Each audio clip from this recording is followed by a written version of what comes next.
Students, my name is Nasir Kaleem, and today we will discuss theory. First of all, we will define theory. When a hypothesis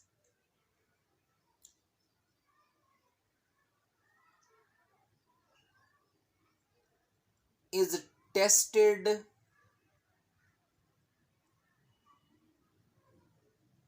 again and again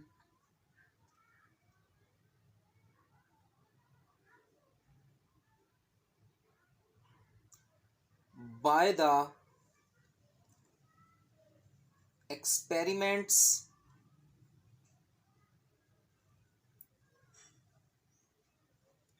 and is not falsified. Falsified का मतलब होता है becomes wrong. अगर एक hypothesis को बार बार experiment की मदद से चेक किया जाए और वो गलत साबित ना हो, then it is generally accepted. इसे कबूल कर लिया जाता है, इसे एक्सेप्ट कर लिया जाता है, and that hypothesis then called theory. अब हम उसे हाइपोथेसिस नहीं कहेंगे, अब हम उसे थ्योरी कहेंगे, क्योंकि वो एक्सपेरिमेंट्स की मदद से साबित हो चुकी है. Second,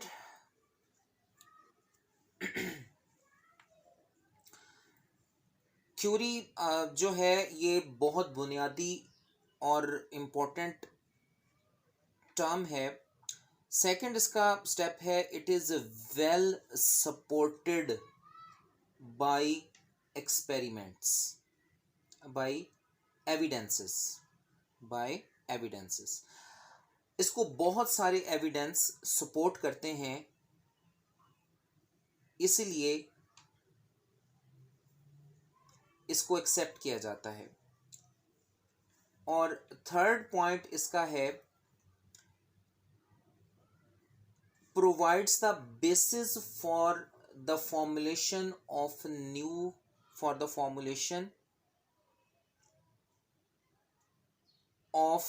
new hypothesis. ये नए हाइपोथेसिस के लिए बेसिस प्रोवाइड करती है. यानी एक हाइपोथेसिस को लेके हम और बहुत सारे हाइपोथेसिस यहाँ से बना सकते हैं.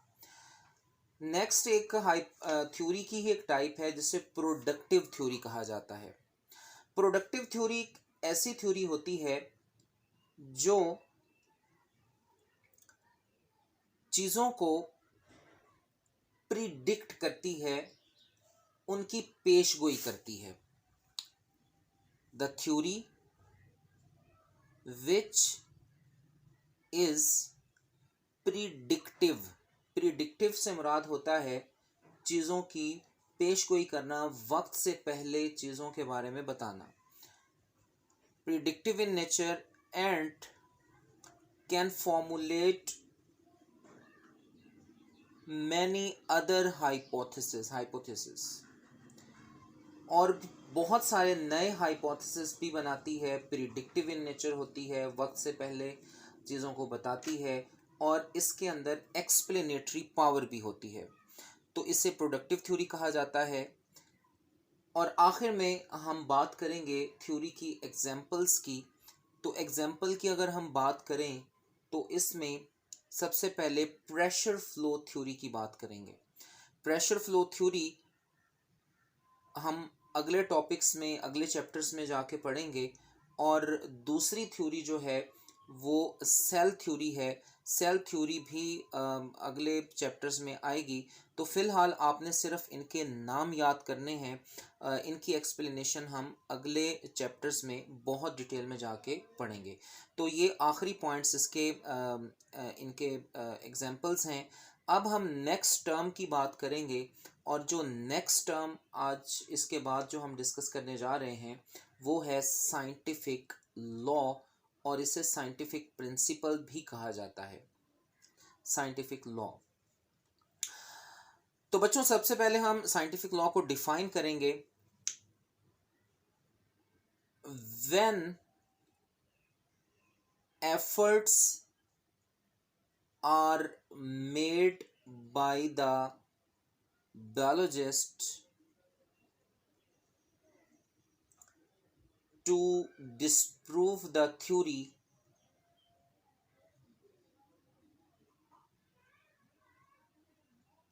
and it survives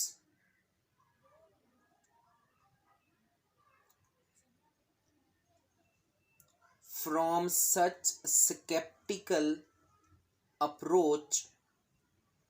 skeptical से मुराद होता है शक व शुबे वाली, जिसमें डाउट हो। तो अगर कोई थ्योरी गलत होने के शक से निकल जाए तो फिर वो थ्योरी नहीं रहती, वो साइंटिफिक लॉ बन जाती है। Then it becomes scientific law. अगर साइंसदान अपनी सी कोशिश करें कि इसको गलत साबित करें, एफर्ट्स करें, हर तरह का तजर्बा करें, एक्सपेरिमेंट करें, लेकिन वो गलत साबित ना हो, तो वो लॉ बन जाती है। सेकंड पॉइंट लॉ का है कि law is the constant, uniform and constant fact of nature. ये फितरत का, कुदरत का नाकाबिले तरदीद एक फैक्ट है। तो ये इसका सेकंड पॉइंट है। थर्ड पॉइंट है it is an irrefutable theory. Irrefutable का मतलब होता है नाकाबिले तरदीद, जिसे गलत साबित ना किया जा सके। चौथा पॉइंट है साइंटिफिक लॉस जो होते हैं, साइंटिफिक लॉस जो हैं ये ज़्यादा जनरल होते हैं as compare to theories. General का मतलब होता है कि इसमें बहुत सारी चीज़ों को हम डिस्कस कर सकते हैं, ये बहुत सारी चीज़ों को कवर करते हैं, और इसके मुकाबले में थ्योरीज जो हैं वो उतनी चीज़ों को कवर नहीं करती। तो these are more general as compare to theories. आखिरी पॉइंट ये है कि biology is short in laws. Biology में लॉज बहुत ही कम हैं। क्यों कम है? Because of elusive nature of life, कि ज़िंदगी की जो शक्ल है वो बहुत ही कॉम्प्लिकेटेड है, बहुत ही डिफ़िकल्ट है, तो इसलिए लॉज बहुत ही कम हैं। और आखिरी पॉइंट, छठा पॉइंट जो है वो इसकी एग्जांपल्स का है। तो एग्जांपल में जो पहली एग्जांपल है वो मेंडल्स के लॉज हैं ऑफ इनहेरिटेंस, विरासत के कवानीन हैं जो बायोलॉजी में बहुत ज़्यादा एथेंटिक समझे जाते हैं। एंड सेकेंडली हार्डी-वेनबर्ग थ्योरम या प्रिंसिपल या law. Hardy-Weinberg law is also very important law.